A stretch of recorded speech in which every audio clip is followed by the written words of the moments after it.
कशा निर्दयीपणाने त्या मुलाला संतोष देशमुखला मारलंय, तिचे डोळे फोडलेत अक्षरशः.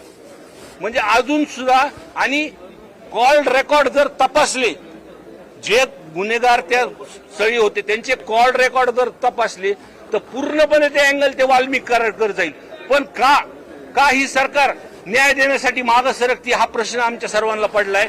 जिल्ह्यामध्ये आज जिल्ह्यातले मतदारसंघातले लोक फार आशेने आमच्याकडे बघतात. त्यांनी आम्हाला आमदार म्हणून निवडून दिलं. आज प्रामुख्याने आज ते ह्या दोन्ही माणसांना, संतोष देशमुख आणि रामकृष्ण बांगरला आम्ही न्याय भेटल्याशिवाय राहणार नाही.